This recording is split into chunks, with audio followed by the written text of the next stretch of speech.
This is Judaism Unbound, episode 542, Jewish Bodily Autonomy. Welcome back, everyone. I'm Lex Rofeberg. And I'm Rena Yehuda Newman. And we are thrilled to be with you again. We are concluding today a unit of episodes that we started a couple months back. Some really amazing conversations with folks like Samira Mehta, Dubs Weinblatt, Shir Levitt Graf, Danya Ruttenberg, and we are revisiting it. We've had a few weeks in the middle, but we're going to round this out and ask some big questions about how we might conceptualize this notion of bodily autonomy in Jewish life today, how we might expand the ways we apply that term to our lives and why that might be useful. It's going to be a good time. We'll do many things in this conversation. We might even give some cautionary tales to why bodily autonomy is sometimes got a shadow side. We'll do all of this. But before we do, we have some unbouncements. First, our new Shabbat podcasts, Shabbat Unbound and Rest to Return, they're continuing to come your way. So keep your eyes on this new flooded feed of ours where we have our flagship podcast here and also those podcasts along soon with many more.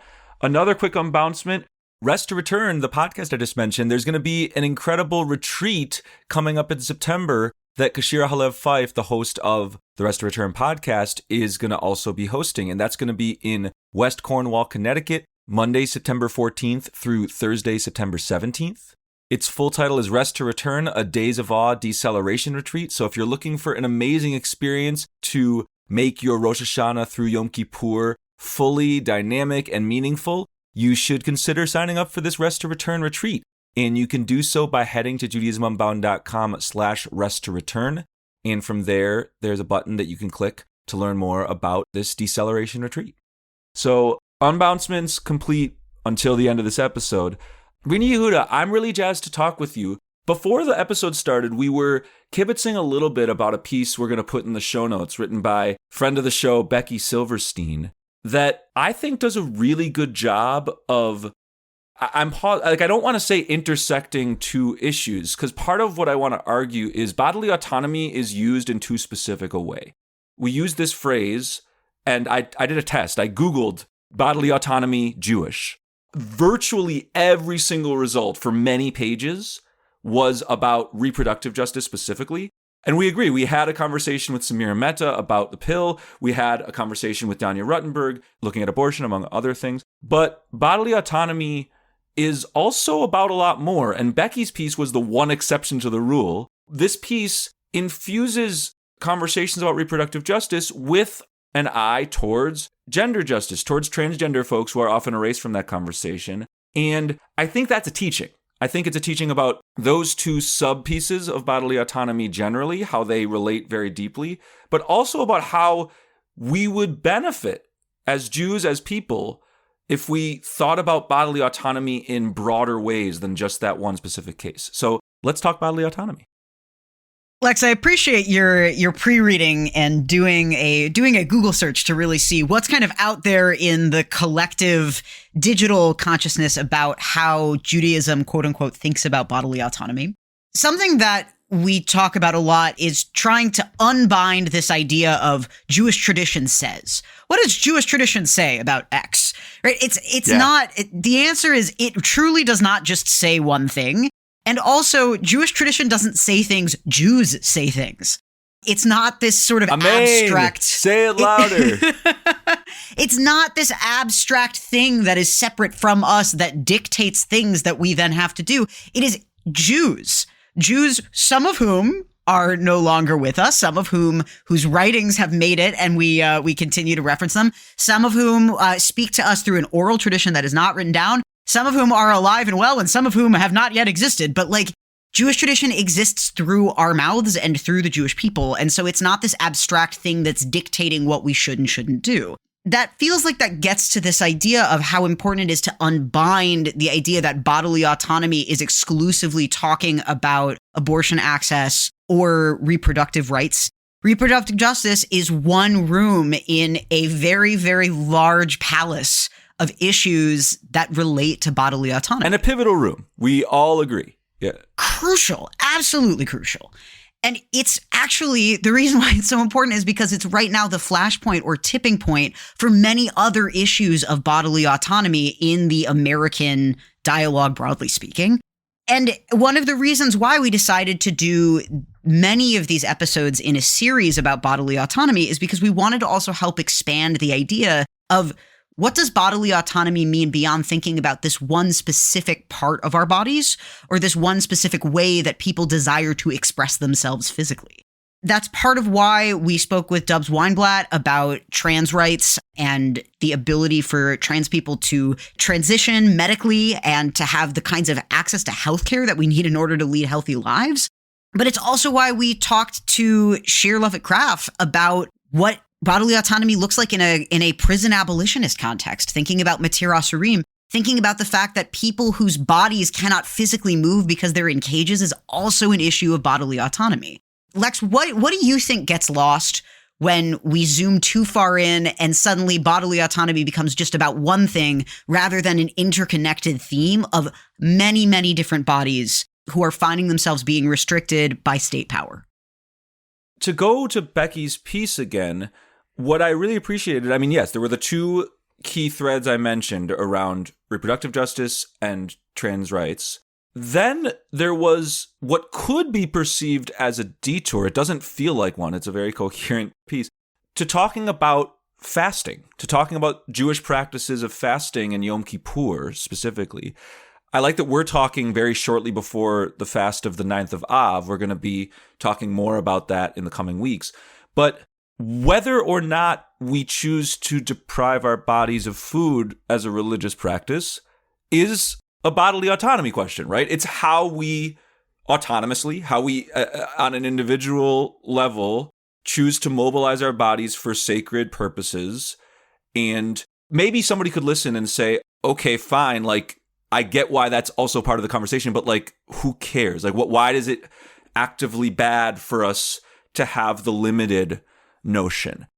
What I want to say is sort of a give and take. It is important on every linguistic level that when we use a term like bodily autonomy, we hold some of the most high stakes situations at the top of our mind. Like, abortion is a higher stakes question for the people navigating that decision than fasting for one day. And the inability to have an abortion could alter not just one day of a person's life, but the entirety. And that one day matters a whole lot too. Like the Yom Kippur question matters a whole lot too. For a long time, I think we've gotten better at this the last few years, but I think for a long time, certain Jewish practices involving our bodies were really centered, and to not do them was seen as a kind of betrayal to the people. Like, to not fast on Yom Kippur, for a lot of people, it's like, oh, I'm a bad Jew, I don't even fast on Yom Kippur. Like, I'm saying that in quotes. I don't think that it is healthy for anyone that we would equate how one is being as a Jew primarily with that observance. Like, there are so many deeply sacred reasons to fast. There are so many deeply sacred reasons not to fast. Neither of those ends of the spectrum, or if you do something in the middle where you, I don't know, people do all sorts of interesting things on fast days, but like, that shouldn't be like a peer pressure moment where Jews are expected to do something to hold to the norm. I think that we should hold the importance of bodily autonomy there too. And so I think we lose something as a collective when we stigmatize bodily autonomy. Like, when we make it oh, I'm a bad Jew, quote unquote thing, to, in this case, not fast. But that's one example. Like, I think there's so many ways we mobilize our bodies in Jewish life that if we thought about them as bodily autonomy might lend a kind of weight to those decisions and a sacredness to those decisions that would be helpful for us. One of the things I love about Becky Silverstein's piece is that he references this pasuk, this quote, which is the idea that the heart knows its own bitterness. This pasuk is used as a way of proving the fact that any individual knows so much more about their own body and their own well-being and their own spirit than any outside authority possibly could. And that's used as the proof text for why somebody who's ill should not fast on Yom Kippur. And I've been thinking about this a lot myself as I'm approaching Tisha B'Av and, Yom Kippur later on down the line. after this year, having learned that I am hypoglycemic. That's been a thing that's affected me my whole life. And that actually the way that I struggle on fast days might be like different than people who don't have this medical condition or this set of bodily needs. Fasting has always been something that's been really meaningful for me. And also I'm starting to question if the kind of suffering that I've endured, as we say in the prophets, is this the fast that God desires? Mm-hmm. Asking that question, I think, is really important, because the truth is nobody can make that decision for you but you.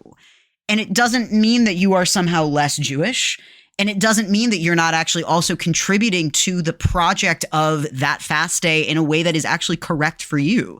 Because the meanings of these holidays is not explicitly just simply to suffer. It's about a certain kind of spiritual connection. This hones in on this idea called pikuach nefesh, or the saving of a soul, in which any prohibition can be broken if it is to save a life. And there's a real sensitivity here to understanding that actually there are all kinds of ways that people suffer. And pikuach nefesh is actually a really, really necessary intervention if we actually take seriously the sufferings of other people. And there's so much in Jewish tradition that I think really speaks to questions about bodily autonomy and the idea that one really has to know themselves well, and when they do, can and should make decisions for themselves. So historically, we've had this idea of pikuach nefesh that's been really, really important for being able to have interventions when there are practices and rituals and Jewish legal structures that actually are damaging. And I think we're also moving into an era where we have a greater sensitivity to that. And I see that as a great positive thing. And I think it also is worth really examining, especially in all of the meta conversations we've been having on this podcast about halacha and Jewish law, the question of also who is making these legal decisions. What does it mean for the rabbis who are, for the intents and purposes of their day, largely cis men, and are making these decisions about who can do what within a container in which there are, like most other people, especially people who don't have citizenship rights, like women, children, like people who don't have the kind of power that they have, are not explicitly a part of the conversation about bodily autonomy. And at the same time, the rabbis in the container of the Romans are also facing state violence from outside of the Jewish community, where their bodily autonomy is threatened.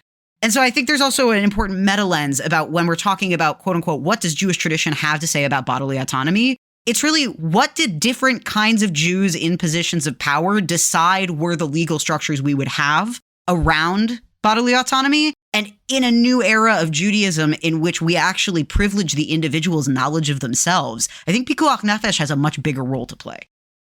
That's a cool connection. I mean, on the point, first off, the hypoglycemic piece, I'm really glad you brought that here. And there's so many different kinds of medical issues that make fasting a challenge. There's so many different kinds of not just medical issues that can also come into play. For me, going back to what's the utility of a framework like bodily autonomy?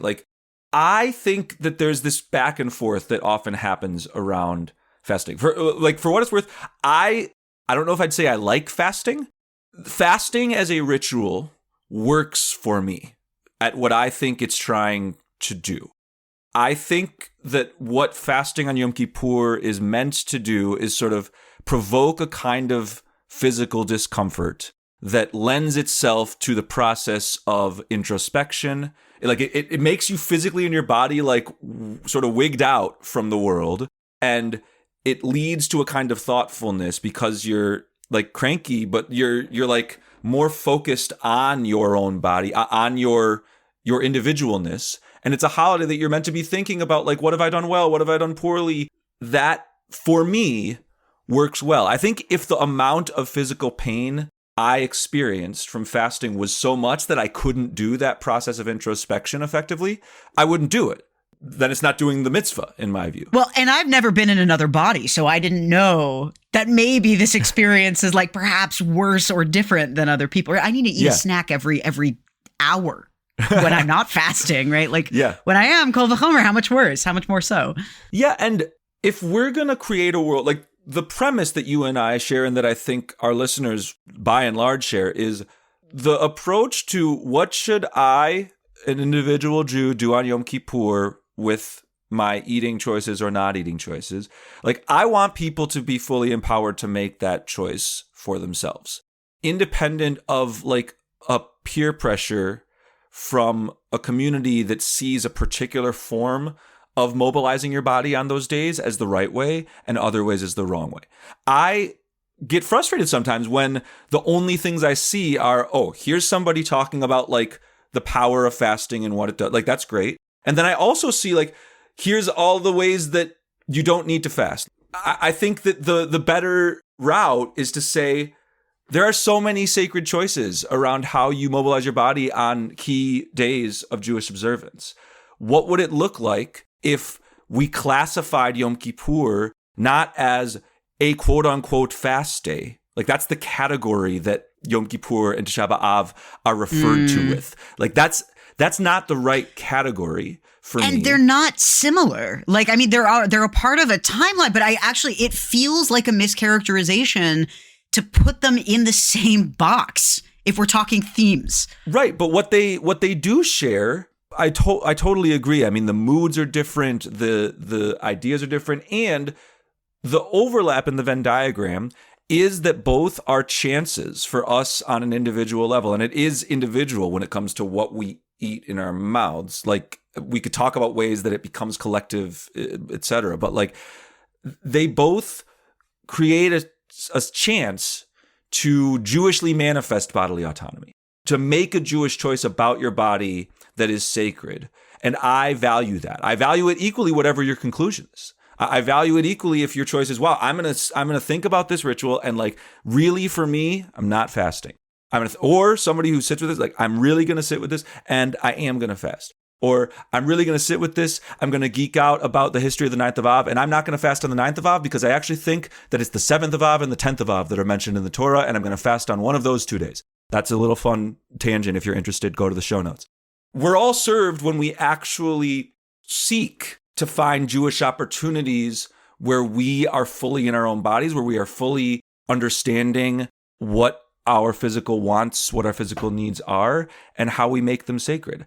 Then we can take that and apply it to the question of things like abortion, which for me, like, not only do I think it's okay for people to have abortion, like, I think we need the standardized brachas, like blessings that people would say upon having an abortion. Like, we need to send the message that like that choice is actively Jewishly sacred for those that have decided to do it. I'm curious your thoughts on how this sort of connects back to other conversations we had. One of the topics that we talked about back when I was first beginning as a co-host is about this notion that the Jewish people have actually been really disembodied for a really long time. That part of the experience of being in Gullus, of being in exile, is that it wasn't safe for us physically to be where we were. We were scattered and oftentimes living in hostile states, and we were on the move. And so that meant, as a classic trauma response, we went from being inside of our bodies to being inside of our brains. And I actually believe that part of the Torah, or the revelation of this era, is about us being able to get back inside of our bodies. And that means making active and thoughtful choices about, Lex, as you said, how we mobilize our bodies for sacred purposes. And that doesn't mean following rigid structures. It means the heart knows its own bitterness. What does it mean for me as an individual Jew and an individual Jewish body to understand what my own avoda, what my own holy work is, and how my body is a part of that process? What is Yom Kippur about? It's not about fasting. It's about teshuvah. It's about repentance, return, repair. Like, give me any of the many, many, many translations that you want to use for that term. It's not about not eating. Not eating is a vehicle or a modality that many Jews have used to achieve a purpose of reflection. But from that standpoint, when we're zooming out to issues broadly speaking about bodily autonomy, if we're thinking about what is the relationship between bodily autonomy and teshuvah, for me, my experience transitioning on testosterone with HRT is very much a part of that. That I am trying to fulfill the avoda, the holy work that I have in the world through my body. And that process of becoming is deeply a part of what it means for me to be connected to Hashem, for me to be connected to God. And if you translate teshuvah as return, And that's what the holiday of Yom Kippur is about return. What does it mean to get closer to who you are and the things that you need in order to do holy work in the world? And for trans people, that means sometimes medical transition. For people who are able to get pregnant, sometimes that means having a child or not having a child. For some people who are not able to carry children, sometimes that means protecting their ability to be fertile, or in part, sometimes getting a vasectomy. For all people, it means being able to decide where we live and who we get to be around and who we can be in community with. It's a question of prisons and prison abolition. And are people allowed to live free lives without being in cages by the state? Like, these are actually the questions. And if all of these systems are coming to bear on Jewish people, if you want to get real granular about us in this conversation, it's a question of how then are we able to express through our bodies the avoda, the unique holy work that we have to do. And the more constraints that there are on people's bodily autonomy, the less able all of us are able to do that in a way that makes the world more whole. Yeah, I really like the HRT connection you're making with the high holidays. I wanted to throw in a wordplay. This is Rosh Hashanah, not Yom Kippur. And I get that we're like far in the future on the calendar, but we're time travelers here. Hayom Harat Olam is like a mantra of Rosh Hashanah. On this day, the world came into being. Read not Harat, Hey Resh Tav, but HRT. For the world to come into being for you by the sound of it, the HRT was a key piece of the sacred bodily autonomy that you were exercising. Like, you know, maybe that's a stretch, maybe that's silly, but that's the kind of thing I hope we can do, right? Like, find the ways in which seemingly newer, I mean, none of these questions are new, but the ways in which some of these critical choices people are making that surround their bodies, how we can understand that they are absolutely exercises in bodily autonomy and exercises in the Jewish tradition of thoughtfully, again, mobilizing one's body towards the betterment of oneself, towards the betterment of one's community, towards the betterment of the world, all of those pieces. Well, and I just want to jump in insofar as these things are actually not all that new. Jewish tradition has always been trying to figure out what to do with technological innovation. And by the way, HRT, hormone replacement therapy, which is used for cis and trans people, has been around for well over a century, including for gender affirming therapy. So we've always had these questions about how do we use new technologies or new medicines. How do we, whether or not we use electricity on Shabbat, it's actually the same form of question about how is Jewish tradition evolving and responding to the fact that there are new options every time? And what does it mean to use that to express our relationship to holiness? Yeah, I think that's totally right. And I want to bring in the pieces of this related to the pill and related to abortion also. Like, we have choices around what frameworks we use to undergird our values. When Samira Mehta was on the show, she talked about how the most successful and the most common arguments by Jewish, not only Jewish, but also Protestant and Catholic advocates for the pill in the mid-20th century were arguments grounded not in bodily autonomy, and especially not in bodily autonomy for women. And she's talking about women in the mid-20th century. We talked about why that's the language for her. If you're interested, listen. The reason had nothing to do with bodily autonomy for a lot of these arguments, but rather with the nuclear family. The argument was basically for the sake of cozy suburban style families, being able to plan out how many kids you have and being able to use, whether it's contraception or, abortion was less the topic for her, but like to use those different tools in the toolbox for the sake of a particular kind of norm of a mom, dad, 2-kid suburban family. That's a choice. Don't forget the golden retriever. Yes, got to have the golden retriever. Shouts to Airbud. We, I hope, can recognize that having that as the foundational argument for a set of choices that people should have the right to make, independent of sort of adhering to a certain norm of what a good family looks like. Like, I hope we can agree that that's not a great foundation for the arguments we want to make, even if we're on board with like the ultimate thing they were saying, which is like legalize the pill, not only legalize it, say it's sacred, legalize abortion, not only, like, that's all good. But a framework I prefer is human beings should have the right to control their own bodies, not only to control their own bodies, but to actualize them into the beings they want to be. That, like, I keep on saying that. I'm becoming a broken record. That's what I think we fail to do. Like, we talk about the ability to do what we want with our bodies. I think for a lot of people that sounds just like hedonistic. Oh, you just want to do what you want. You don't think there should be any values undergirding it. Just do this, do that. Like, no, I think bodily autonomy is a deeply sacred practice. I think how we mobilize our bodies in sexuality, in our gender, all of these realms, this is central to what it is to be a human. And one of the ways we code what's most important to human beings is we have religious rituals for them. We have big moments in our life cycle. We have big moments in our year cycle to say, hey, everyone, this particular topic or thing matters. The process of atonement, of repentance, of introspection, that matters a lot. We're going to make a religious, not only one holiday, but sort of time of year for it. Bodily autonomy, I don't know that we've quite done that. And I think saying, as many do, there's Jewish laws that say it's okay to do X, Y, Z. It's okay to have an abortion. Like, you're allowed. It's not the worst. It's fine. I'm not sure that what people need in their lives is to be told what they're doing is fine. Something I really appreciated from Samira Mehta's book is this really, really incisive question of what does it mean that religious dialogue is the thing that is primarily running the American discourse around access to the pill?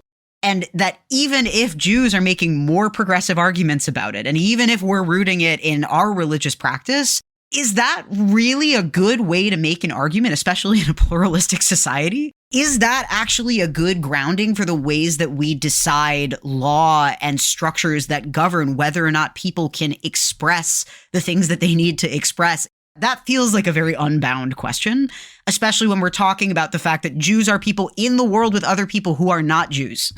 And we're not supposed to build societies that subject everybody to a code of conduct that they might not have subscribed to. Who knows that better than Jews who have lived in diaspora under governments and states that have not been interested in including our needs or our desires or our bodily autonomy?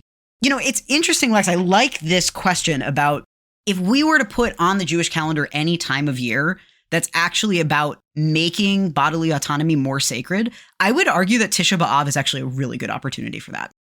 Because when we are mourning the destruction of the temple, we're mourning a space that we could express something about our freedom and something about our relationship to God in a super embodied way.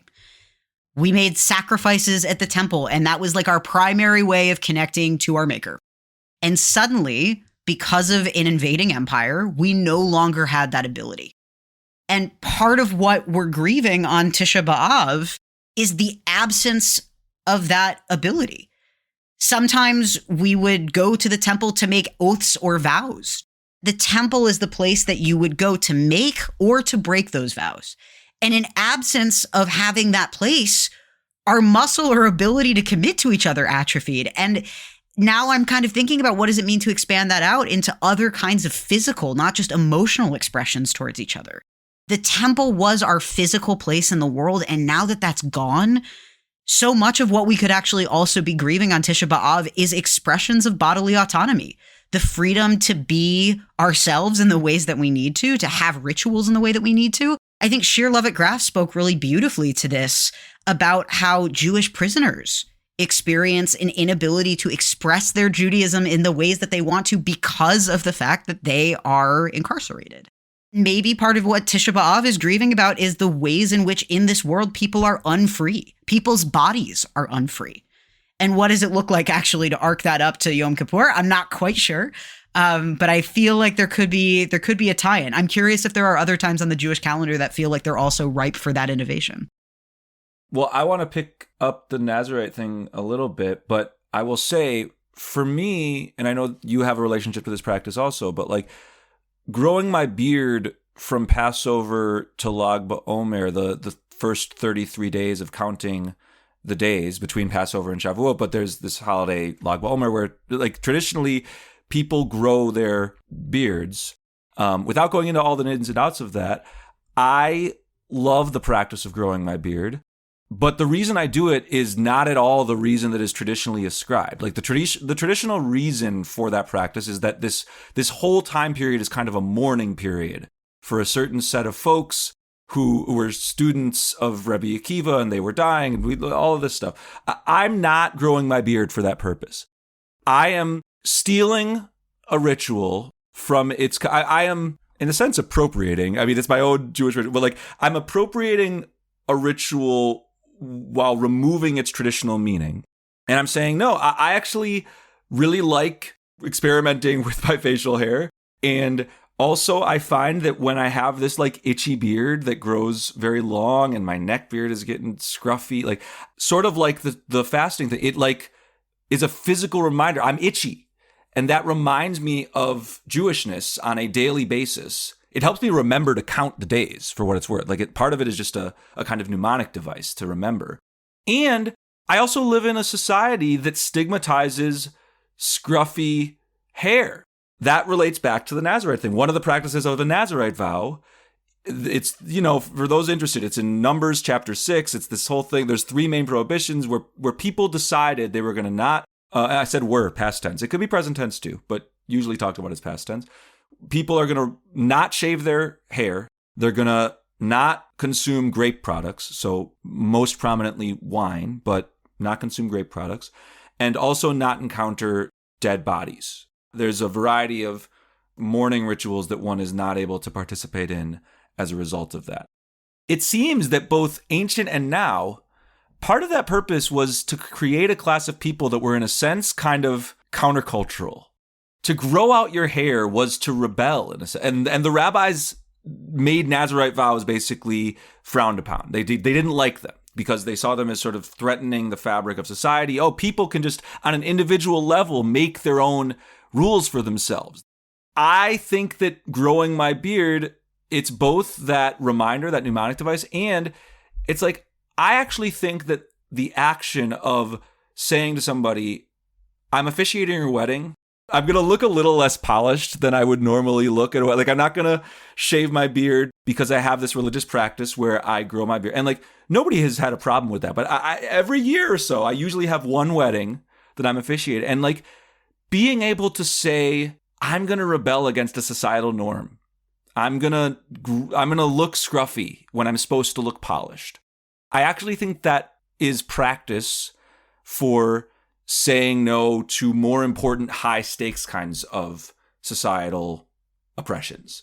I think being able to do that on a micro level allows us to do it on a macro level. And that's where bodily autonomy, like I'm not saying the stakes of me not shaving are super high, but there's a way in which me exercising the bodily autonomy question on a smaller, lower stakes level allows me to be the person I want to be in the world. It's funny, you and I were on Hi, How Are You? We spoke a lot about Nazarite vows there.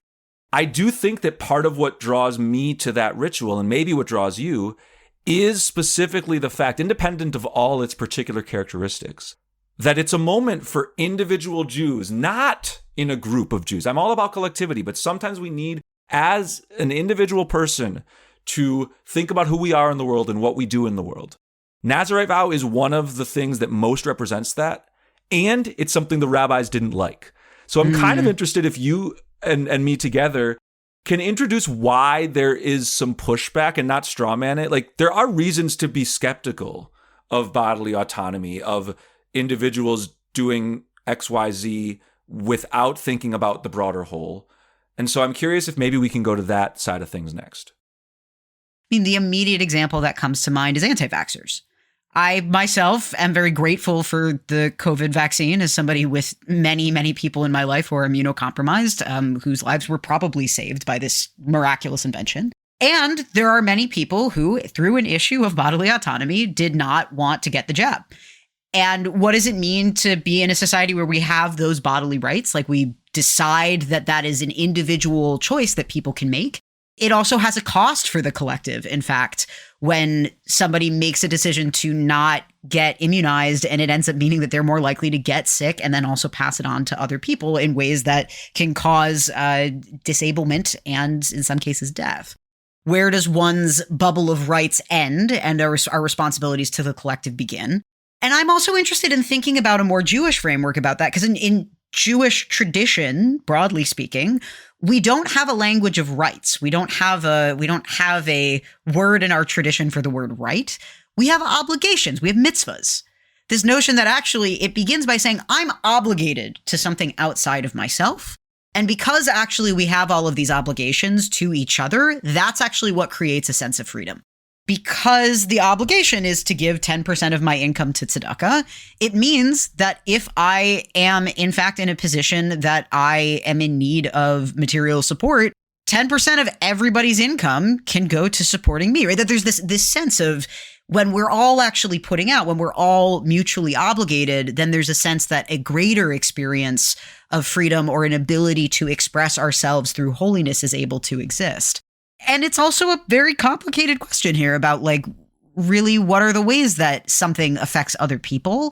Many of the questions that we have here about abortion, like what does it mean that the claim is that it affects everybody else when in fact actually it could just damage an immediate person's entire life, right? Like I'm curious also in thinking about who is making the claim that something that is an issue of something that really actually affects an individual truly affects the collective in a way that means that we should control that outcome.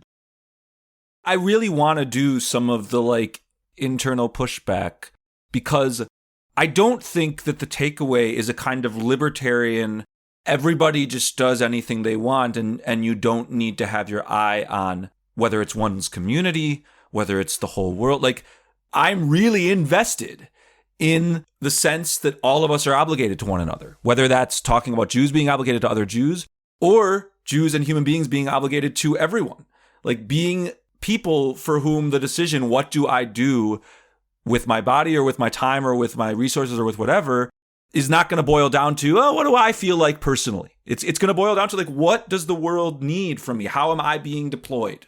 To quote Zalman Schachter Shalomi. I think there's a danger, and I'm glad you brought up the vaccines. That's a great example of this.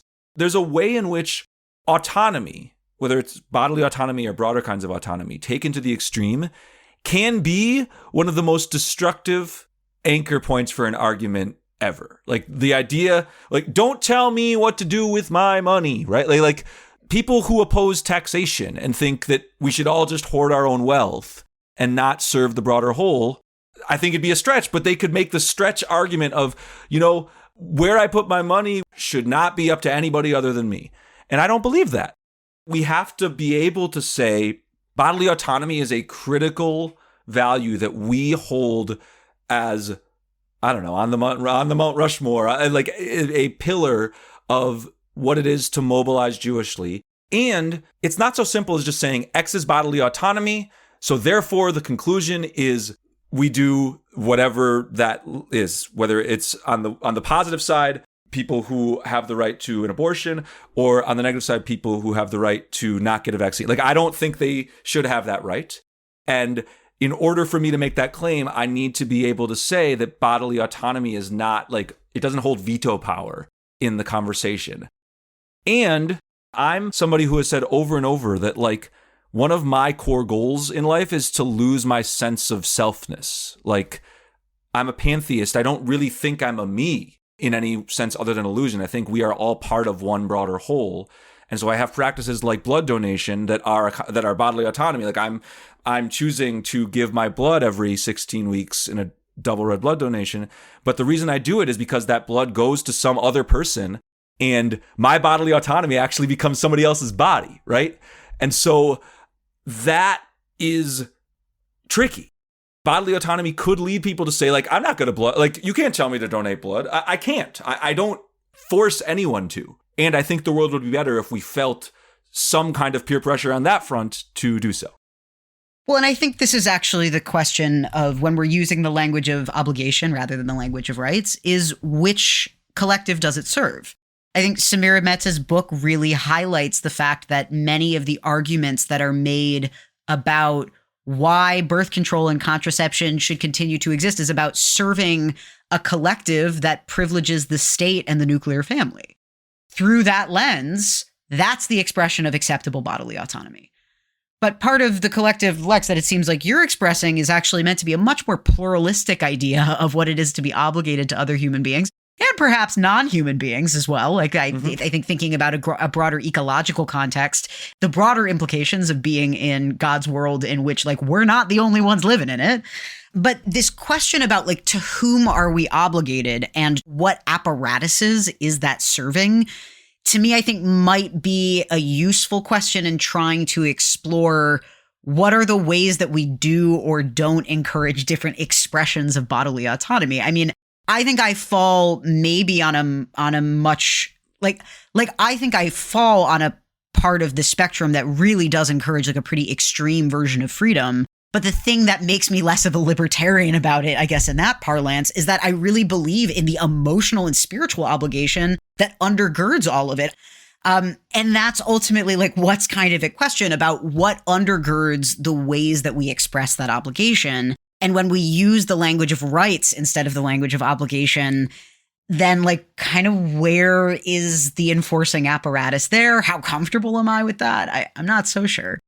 You know, as we're thinking about what are different Jewish rituals that we have that express the sacredness of moments of bodily autonomy, I'm actually thinking about the experience of benching gomel.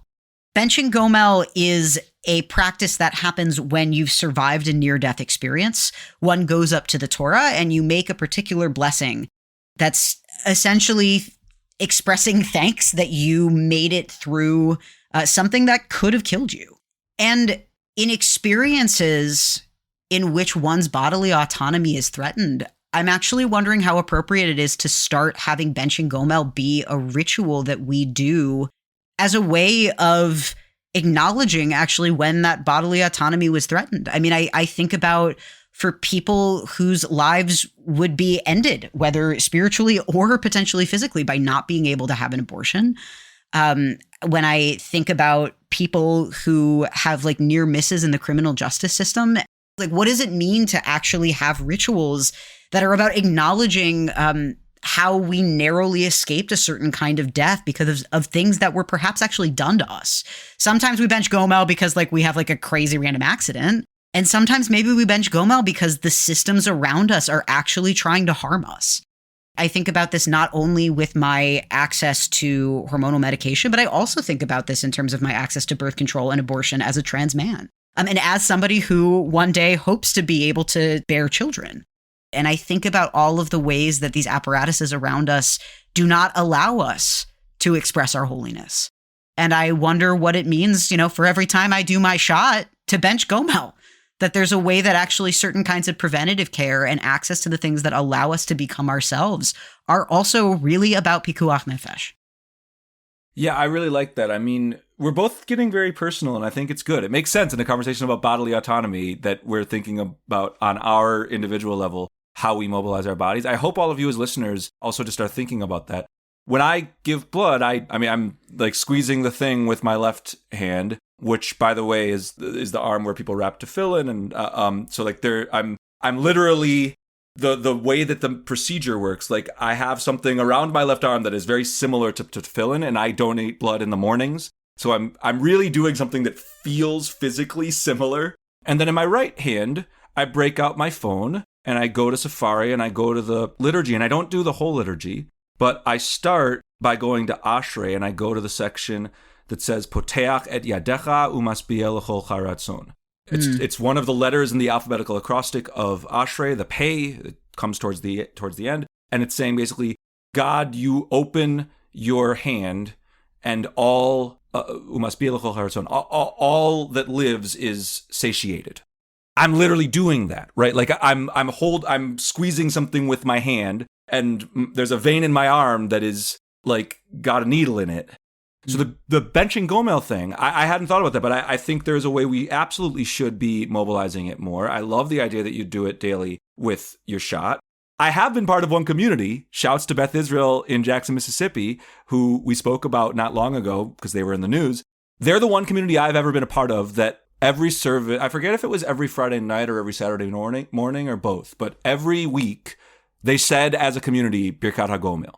And they would go around the room and just like people would share A lot of the time it was smaller level, like medical procedures or other things where just life was precarious. And I mean, I don't know if y'all have ever felt this way. I've been driving in my car in like a terrifying windstorm where my car is like physically moving. And like I get out of that car at the end of that trip and I'm like, oh my God, I just survived what felt life-threatening to me.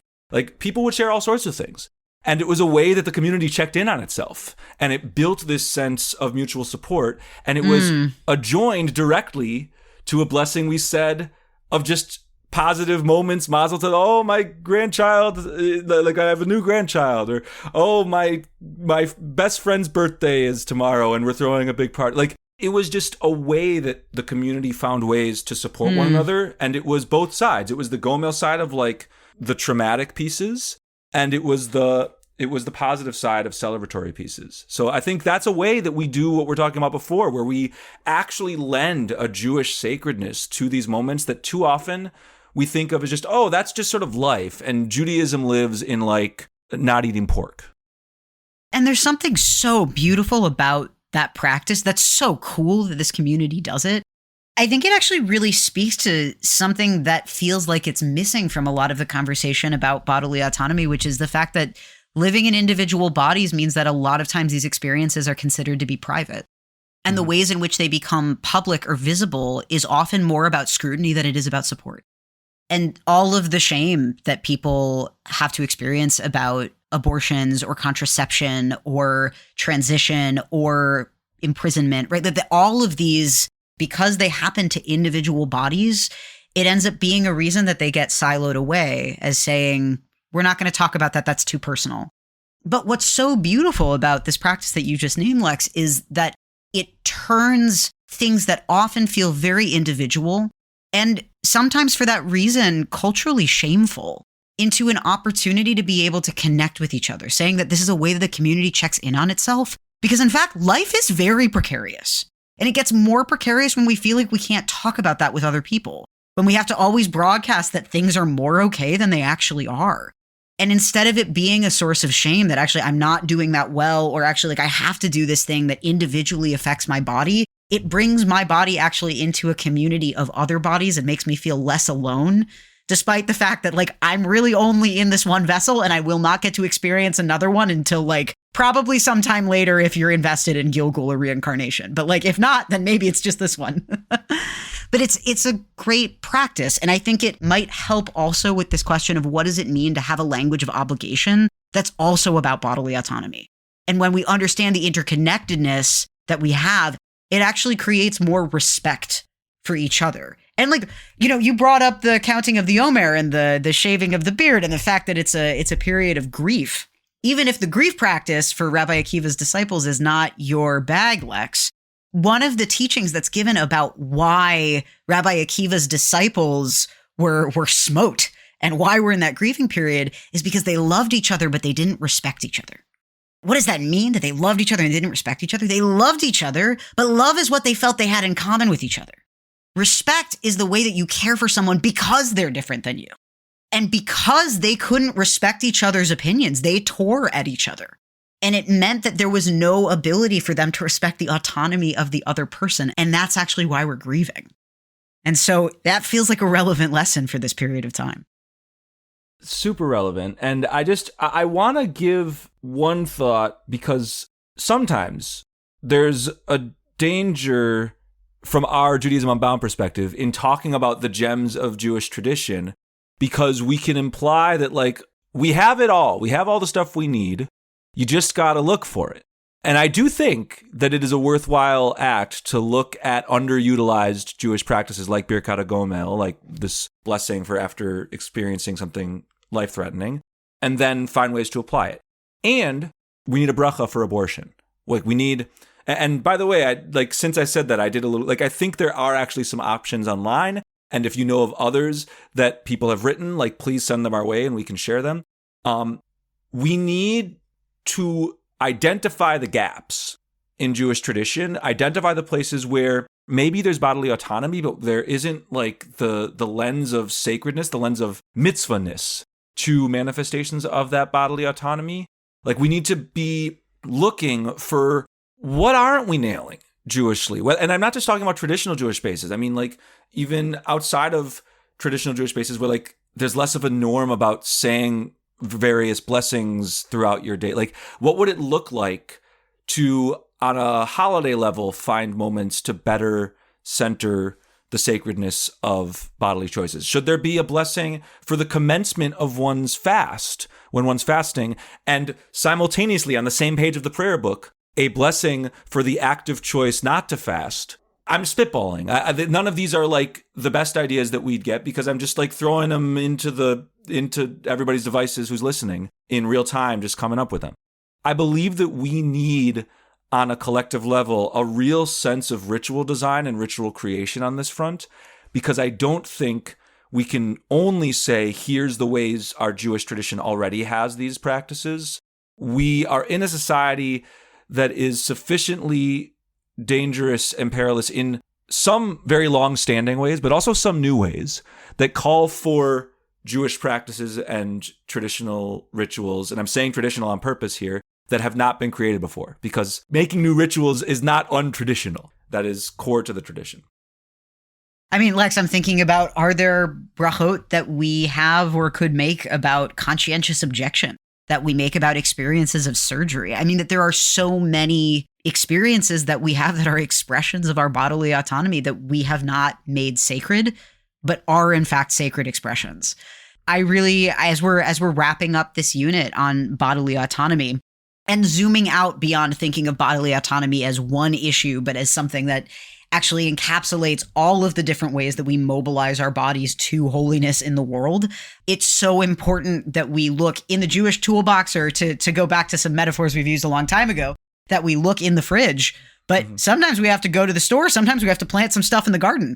That there are a lot of different ways that we are going to get the ingredients that we need in order to meet a moment that allows us as Jews to come back into our bodies. And to think about that from many, many different angles, to think about it from angles of race, to think about it from angles of class, from gender, from disability, from all of the different identity categories that we so often think about, but also to think about it from a spiritual angle. What is the Kedusha? What is the holiness here? And what does it mean to actually create a Judaism that expresses that thing in a really serious way, that is about allowing people to express their avoda, to express their holy work through their bodies? Yeah, and I really love that closing note, and I think it will resonate for a lot of people. I also am aware always that there are folks for whom language like spiritual and holiness is not only the most resonant thing and comes with whatever struggles. And I want to really honor that. I want to really name that. Like, if for you, this effort is not finding holiness, but it is channeling your values in the world that you would call by other names, I believe it's vital and important that we do that. And so my hope is that all of us together, whatever our approach to spirituality, whatever our identity categories, that we can actually do this. And there's two steps. There's like coming up with the new rituals, but there's a next step that is harder and more important in my view, which is taking those newfangled, awesome, creative ideas and actually channeling them enough, sharing them enough, building around them so that they stick. It only serves us if we have brachas for abortion and new approaches to gomel and all of these things that we're going to create, blessings for your T-shot. Like, there's only so much that like writing a new blessing can do. What changes a lot is when it's like, oh, there's a My Jewish Learning page about that blessing. There's like an accepted understanding across denominations that this is a thing now. We got to find ways to do that, and that's much harder. And so my hope is that as Judaism Unbound and in our own communities beyond Judaism Unbound, we can notice when blessings like this are arising, and we can use them enough, we can share them enough that we can sort of cause their virality, for lack of a better term. We can make it so they become capital J, capital T Jewish traditions, and not just, oh, that's a cool new thing I heard about. And the importance also of doing that in a way that goes beyond denominational affiliations. Like, I don't want these things to get siloed as like, oh, the reform movement says you do this. No, Jews are doing this. It is the custom of some Jews in 5786, 2026 to do it this way.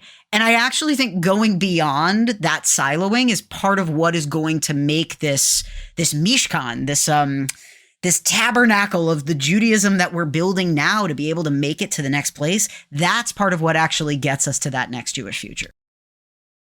Absolutely. And that's going to be our closing note. Let's build the Mishkan. Let's build this tabernacle of bodily autonomy moving forward. It's going to be a fun ride, y'all. We're going to close out this conversation. Thanks to all of you for listening to this episode, and to those of you who did to the previous episodes in this series. We're really honored to have shared it with you.